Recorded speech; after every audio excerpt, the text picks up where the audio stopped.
Assalamualaikum warahmatullahi wabarakatuh. Nama saya Adinda Permanda. Tujuan dari video ini saya ingin memenuhi tugas UTS mata kuliah Etika Bisnis Islam. Pertanyaan yang pertama, apa saja sumber-sumber ajaran Islam? Yang pertama, sumbernya dari Al-Quran. Al-Quran secara bahasa yaitu membaca, secara istilah yaitu firman Allah yang diturunkan kepada Nabi Muhammad lewat perantara malaikat Jibril, yang kalau kita membacanya merupakan suatu ibadah kepada Allah Subhanahu wa Ta'ala. Sumber yang kedua yaitu as-sunnah, secara bahasa yaitu jalan yang dilalui, secara istilah yaitu segala yang disandarkan kepada Nabi Muhammad, baik perkataan, perbuatan maupun ketetapan. Yang ketiga sumbernya dari ijma, yaitu secara bahasa kesepakatan, secara istilah kesepakatan seluruh mujtahid dalam suatu masa setelah wafatnya Rasulullah terhadap sebuah persoalan baru. Yang keempat sumbernya dari qiyas, secara bahasa artinya ukuran, secara istilah menghubungkan sesuatu yang tidak disebutkan nasnya dengan sesuatu yang disebutkan hukumnya dalam nas disebabkan kesamaan ilat pada keduanya. Pertanyaan kedua, apa saja aliran-aliran dalam etika? Yang pertama ada aliran hedonisme, yaitu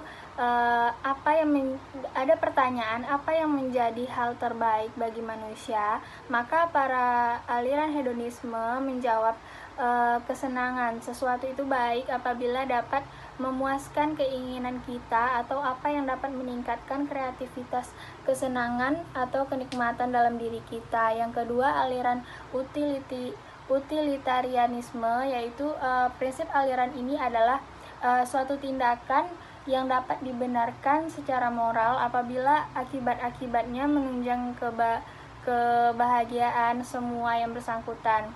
Yang ketiga aliran deontologi, yaitu menurut aliran ini baik dan buruknya tidak dapat diukur berdasarkan hasilnya, melainkan semata-mata berdasarkan maksud si pelaku dalam melakukan perbuatan tersebut. Pertanyaan yang ketiga yaitu apa saja jenis-jenis norma? Yang pertama, norma agama. Norma agama ini merupakan suatu yang sakral dan mempunyai nilai yang sangat dalam dipakai oleh orang-orang yang religius. Yang kedua, norma adat. Norma adat ini merupakan suatu kebiasaan turun-menurun dari leluhur kita. Yang ketiga yaitu norma hukum. Norma hukum ini berlaku di wilayah pemerintah dan dipaksakan oleh negara. Yang keempat yaitu norma susila. Norma sosial ini merupakan penilaian pribadi terhadap sesuatu baik atau buruk dan tidak mempunyai sanksi secara langsung. Pertanyaan yang keempat yaitu apa pengertian ekonomi Islam menurut Hasanuzzaman?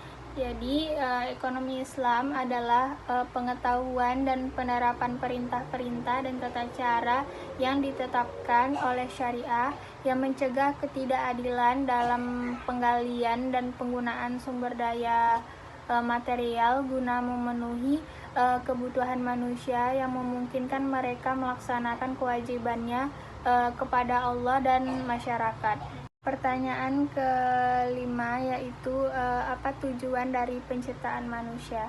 Manusia diciptakan dalam keadaan yang sebaik-baiknya bentuk, yaitu paling indah dan paling sempurna. Jadi tujuan penciptaan manusia itu untuk beribadah kepada Allah. Salah satu surat Al-Quran yaitu surat Az-Zariyat ayat 56.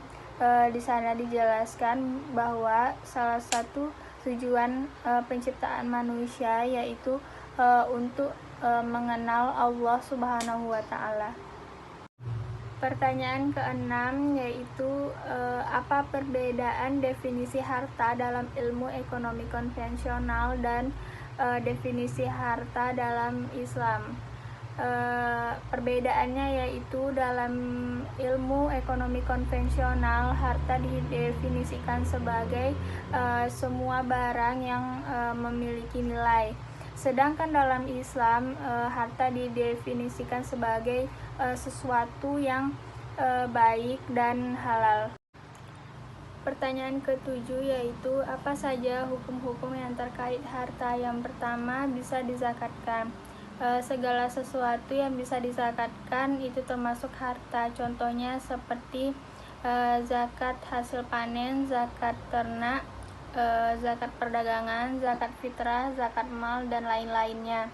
Yang kedua, bisa diperjualbelikan. Jadi segala sesuatu yang bisa diperjualbelikan itu termasuk harta. Yang ketiga, bisa diwariskan.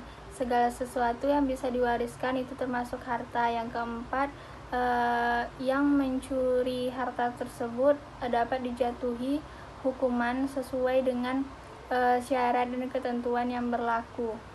Baiklah, sekian dari video saya. Assalamualaikum warahmatullahi wabarakatuh.